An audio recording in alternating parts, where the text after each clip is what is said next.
all the scholars that are, and I mean all the scholars, which are familiar with the subject, the issue, the matter of Mashiach, how it appears in all the ancient sources and medieval sources and modern sources, and all the sources from all times. And of course, in the Jewish tradition, basically all agree that the time has come.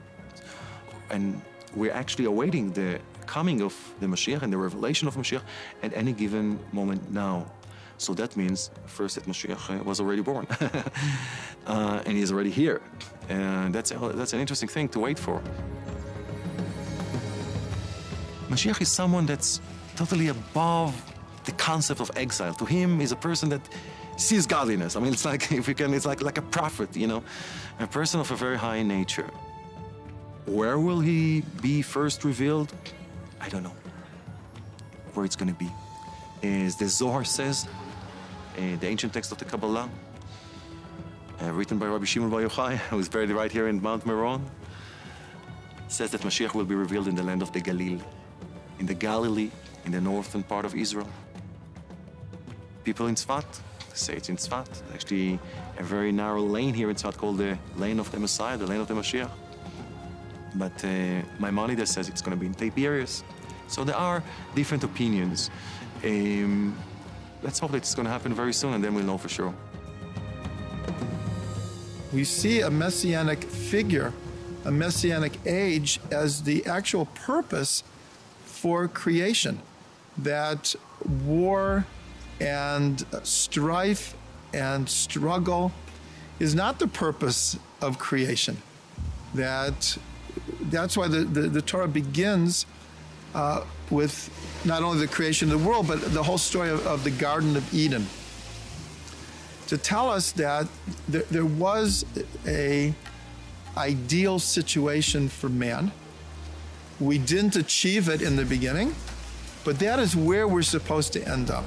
So the Messianic era is really a vote of confidence in the goodness of man, and a belief that the Creator did not create the world to be war and havoc, that ultimately we will come to a place of what we call the final redemption, where mankind will learn to live in peace and harmony together.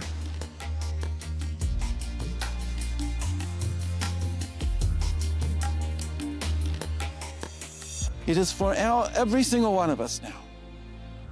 Every single nation in the world, every single individual of every single nation, for us to know that it's time to move in the direction of recognizing there is a Creator and that He put us down here on this stage, this drama, for a reason. And it's not always been like this, and it's not always going to be like this. It's a specific time the earth life was going to be like it is now. And the time is coming now when we're coming to the end of the scene. And the Creator, as we believe, will reveal Himself. He who moves towards the light will rejoice in the light. He who tried to deflect the light, he who tried to stop the light, he who tried to distort the light, he who tried to teach false teachings, have a chance also. But why not start now?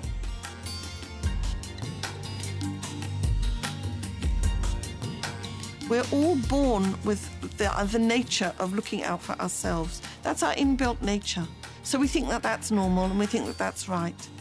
But ultimately, the world has to move from that consciousness to the consciousness that we are all one world and we all have to cooperate together. And that is the teaching of Mashiach. And Mashiach when Mashiach comes, that is what He's going to teach us. So we need enough people around who've already got that consciousness, who've already got that awareness that this is the way forwards. Otherwise, His message will fall upon deaf ears and people will not understand what He's saying. And through that understanding that we need to become giving, like the light of God is giving. God gives to us, even though we may not appreciate that. The light of God is giving to us, just like the light of the sun gives all our warmth and all our food and all our energy. The light of God gives all our life force to us.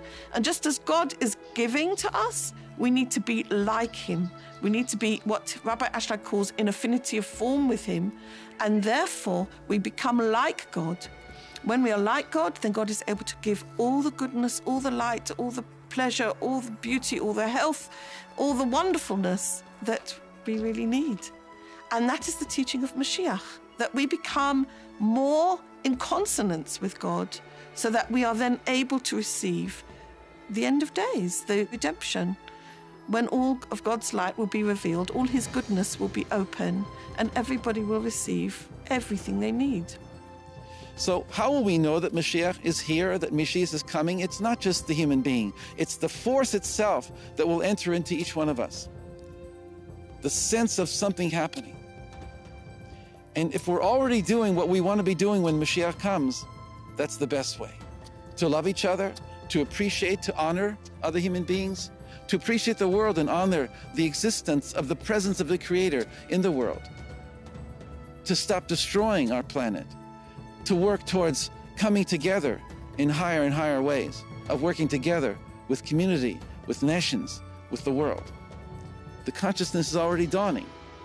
It's for us to now move into that consciousness, to be born with that great birth, to emerge with that great emergence.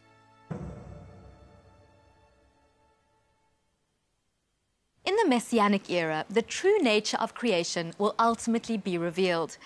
People will acknowledge that evil is but a shallow distortion of this truth and has no enduring reality. Man will free himself of all ignorance and hate, and every human being will fulfill his divinely ordained role as outlined in the Torah, thus transforming the world and creating a place suffused with the wisdom, goodness, and perfection of its Creator.